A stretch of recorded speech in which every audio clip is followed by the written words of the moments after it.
اعوذ باللہ من الشیطان الرجیم بسم اللہ الرحمن الرحیم الحمد للہ رب العالمین والصلاة والسلام علی جمیع الانبیاء والمرسلین خصوصاً نبی القاسم محمد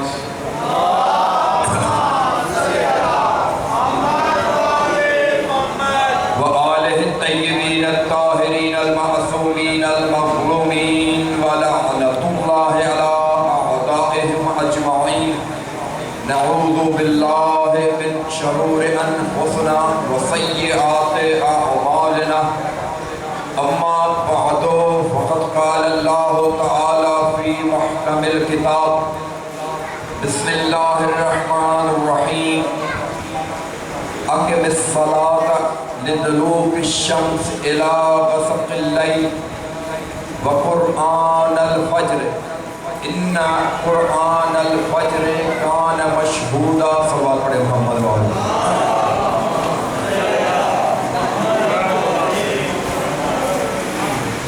جو مومنین اور مومنات یہاں تشریف لائے ہیں ان کی جائز حاجات کی مقبولیت اور تمام پریشانی اور جو دور ہونے کے لیے بلند آواز سے صلوات پڑھیں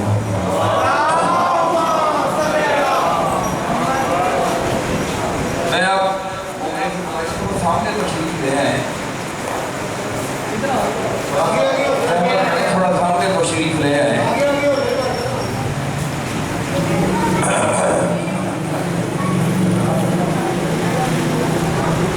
بلند آواز سے صلوات پڑھیں محمد وآلہ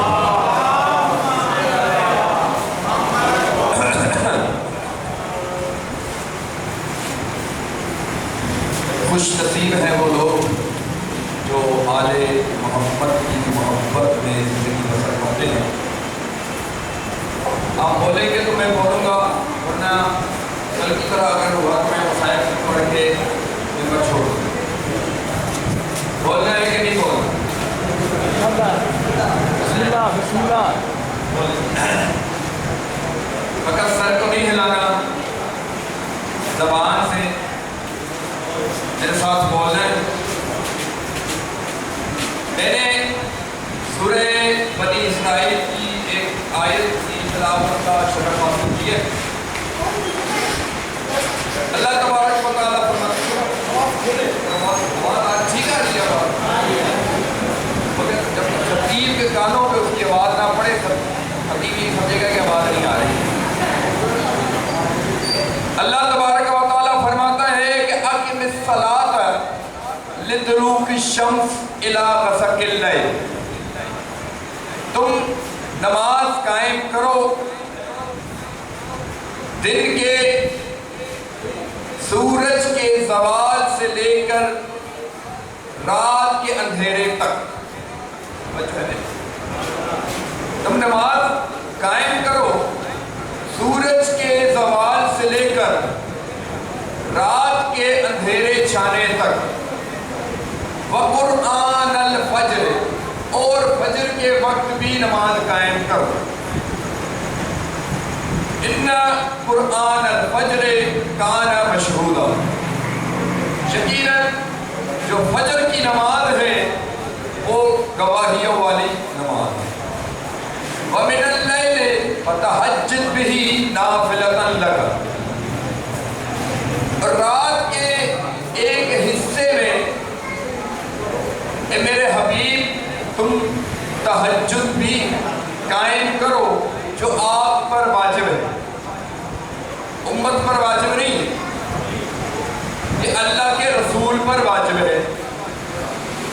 عسیٰ ان یبعثک ربک مقام محمودا، عنقریب تمہارا رب تجھے مقام محمود پر فائز کر دے گا. اب یہ سورہ بنی اسرائیل کی آیت نمبر 174 اور 175 ہے. اب سورہ ہود کی آیت نمبر 114 اللہ فرماتا ہے اقم الصلاۃ طرفی النہار وزلف من اللیل. اللہ فرماتا ہے کہ تو دن کے دونوں سروں میں نماز قائم کر. ایک سرا طلوع فجر سے پہلے، دن کا دوسرا سرا زوال آفتاب کے بعد، اور رات کے اندھیرے چھانے میں آپ نماز قائم کریں. اب یہ پورے قرآن سے میں نے 2 آیات آپ کی خدمت میں پیش کی ہیں. پہلی آیت لِطُلُوعِ الشَّمْسِ إِلَىٰ غَسَقِ اللَّيْلِ، سورج کے آفتاب کے زوال سے لے کر رات کے اندھیرے چھانے تک. کتنے وقت ہوئے؟ احساس ہے نا؟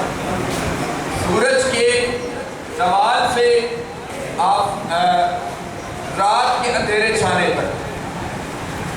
وقرآن الفجر، اور فجر کے وقت. یہ کتنے وقت ہیں؟ 3. ایک سورج کے زوال کے بعد، ایک سورج کے ڈھلنے کے بعد، یعنی رات کا اندھیرا جب چھائے گا، اور ایک فجر کا وقت. سورہ ہود میں اللہ نے یہ فرمایا، آیت نمبر 114. یہ جو میں سورہ کا نام بھی بتا رہا ہوں، آیت کا نمبر بھی بتا رہا ہوں، یہ اپنے ذہنوں میں محفوظ کیجئے گا. اللہ فرماتا ہے اقم الصلاۃ طرفی النہار، دن کے 2 سروں میں نماز قائم کریں. دن کا ایک سرا طلوع آفتاب سے پہلے یعنی فجر کا وقت، طلوع آفتاب زوال کے بعد یعنی ظہر عصر، وَظُلْفٌ مِّنَ اللَّيْلِ، رات کے کچھ حصے میں آپ نماز قائم کریں. اب بات واضح ہوگی. وقت اللہ نے کتنے بتائے؟ 3. ایسے ہی طلوع آفتاب سے پہلے، زوال آفتاب کے بعد، تیسرا وقت اللہ نے بتایا غروب آفتاب کے بعد. وقت ہے 3. نمازیں کتنی ہے؟ نمازیں ہیں 5. اللہ نے وقت 3 بتائے ہیں، نمازیں 5 واجب کی ہیں. یعنی اب ان 5 نمازوں کو 3 وقتوں میں ایڈجسٹ کرنا پڑے گا. ایسا ہی ہے. کسی کو اعتراض تو نہیں ہے؟ میں نے قرآن کی آیات تلاوت کی ہیں، کوئی حدیث نہیں پڑھی ہے کہ کسی کو کوئی اختلاف ہو کہ ہاں بھی یہ تو حدیث ہے، یہ تو آپ کی کتاب میں لکھی ہوئی ہے. کوئی اگلا کہ نہیں یہ تو آپ کی کتاب میں لکھی ہوئی ہے. قرآن پہ تو کسی کو اختلاف ہونا نہیں. اللہ نے وقت بتائے ہیں 3، نمازیں واجب کی ہیں 5. ان 5 نمازوں کو 3 وقتوں میں ایڈجسٹ کرنا پڑے گا. اب میرا سوال یہ ہے کہ دنیا ہمیں کہتی ہے کہ 3 وقتوں میں کیوں پڑھتے ہو؟ میں ان سے کہوں گا قرآن تم سے پوچھتا ہے کہ 5 الگ الگ کیسے پڑھتے ہو؟ آپ 5 الگ الگ کیسے پڑھتے ہو؟ اب نماز، حقیقی نماز کیا ہے؟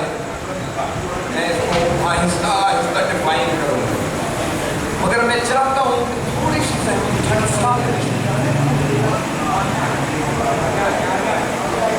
بار بار کہنا پڑ رہا ہے. مجلس کا، فرش ادا کا ایک تقدس ہوتا ہے، ایک کار ہو. صلی اللہ علیہ وسلم.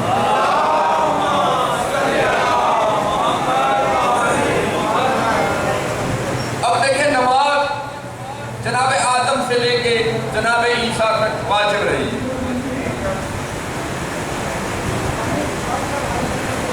حضرت ابراہیم علیہ السلام کے دور سورہ مریم میں اللہ فرماتا ہے فَخَلَفَ مِن بَعْدِهِمْ خَلْفٌ أَضَاعُوا الصَّلَاةَ وَاتَّبَعُوا الشَّهَوَاتِ. ان کے بعد یعنی جناب آدم، جناب سیش علیہ السلام، اس کے بعد حضرت نوح علیہ السلام، سلسلہ چلتا آیا. اللہ کہتا ہے کہ جو بعد میں ان کے بعد میں آتے رہے انہوں نے کیا کیا؟ نمازوں کو ضائع کر دیا اور نفسانی خواہشات کی پیروی کرنے میں مصروف ہو گئے. یعنی نماز تھی، توجہ میری طرف رہے، نماز تھی، اللہ نے قرآن میں کہہ دیا نماز تھی۔ پھر حضرت اسماعیل علیہ السلام نے کہا کانا یأمر اہلہ بالصلاۃ والزکاۃ۔ حضرت اسماعیل علیہ السلام نے اپنے اہل کو یہ تاکید کی کہ نماز بھی پڑھو اور زکوٰۃ بھی ادا کرو۔ پھر حضرت ابراہیم علیہ السلام کا واقعہ، انی اسکنت من ذریتی بواد غیر ذی زرع عند بیتک المحرم ربنا لیقیموا الصلاۃ۔ حضرت ابراہیم علیہ السلام فرماتے ہیں کہ یا اللہ میں اپنے خاندان میں سے کسی کو ایک ایسی وادی میں چھوڑ رہا ہوں جو غیر آباد ہے۔ میرے ساتھ بولے میں آپ کیا سننا چاہتے ہیں؟ میں یہ موضوع بند کر دیتا ہوں۔ اگر آپ کو قرآن پسند نہیں ہے کیسے پتہ چلے کہ آپ کو قرآن پسند ہے کہ نہیں؟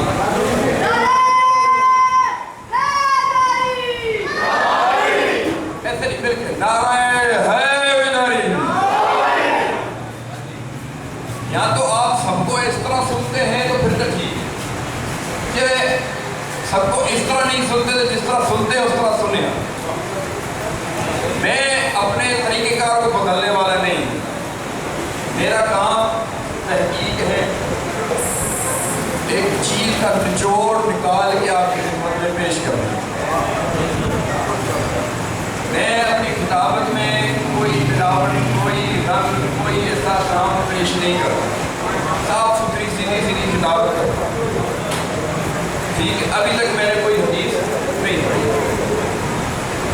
انی اسکنت من ذریتی بواد غیر ذی زرع، میں اپنے خاندان میں سے کسی کو ایک ایسی وادی میں چھوڑ رہا ہوں جو غیر آباد ہے، عند بیتک المحرم، جو تمہارے محترم گھر کے نزدیک ہے، عند بیتک المحرم، جو تمہارے محترم گھر کے نزدیک ہے، ربنا لیقیموا الصلاۃ، اے میرے رب میں اس کو اس لیے چھوڑ رہا ہوں تاکہ یہ نماز کو قائم کریں۔ یعنی نماز تھی۔ اب جناب مریم، اللہ کہتا ہے یا مریم اقنتی لربک واسجدی وارکعی مع الراکعین، اے مریم اپنے رب کے لیے قنوت پڑھ، سجدہ کر اور رکوع کرنے والوں کے ساتھ رکوع کر۔ یعنی جناب مریم کے دور میں بھی نماز تھی۔ اب جناب عیسیٰ علیہ السلام جب مادر میں بولے، کہا انی عبد اللہ و آتانی الکتاب وجعلنی نبیًا، میں اللہ کا بندہ ہوں اور اللہ نے مجھے کتاب دی اور اس نے مجھے نبی بنایا، وَأَوْصَانِي بِالصَّلَاةِ مَا دُمْتُ حَيًّا، اور جب تک میں زندہ رہوں گا اللہ نے مجھے نماز کی وصیت کی ہے۔ ایسے ہی سلوات میں ہوں۔